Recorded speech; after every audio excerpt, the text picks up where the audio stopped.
তারিখ পদ্মা নদীর মাঝখানে ঘটনাকে কেন্দ্র করে এক পক্ষ দাবি করেন যে তাদের ডেজারে চাঁদাবাজি করতে গেলে তারা প্রতিহত করেন, আরেক পক্ষ দাবি করেন যে তারা চ্যানেল চার্জ আদায় করতে গেলে তাদেরকে মারধর করেন।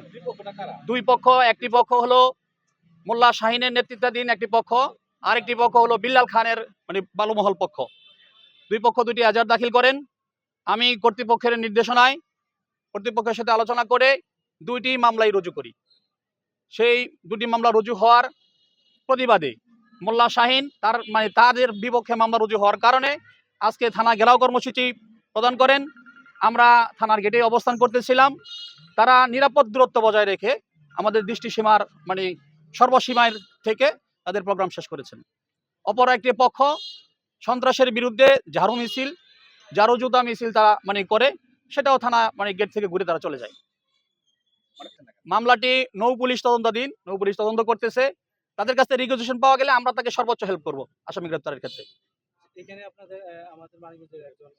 হরিরামপুর বিএনপি তথা বিএনপির অঙ্গ সহযোগী সংগঠনের উদ্যোগে যে আয়োজন ছিল, শান্তিপূর্ণ আয়োজন, সেটা হলো সন্ত্রাস, চাঁদাবাজ, মাদকের বিরুদ্ধে মানববন্ধন এবং মিছিল।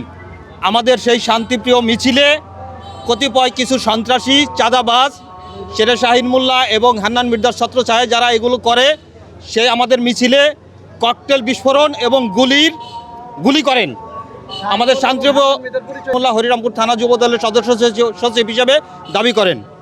তো আদৌ তার সেই সদস্য সচিব আছে কিনা সেটাও আমাদের সন্দেহ। তবে তিনি এই সকল কর্মকাণ্ডের মদত দেন এবং এই চাঁদাবাজের সাথে তিনি যুক্ত।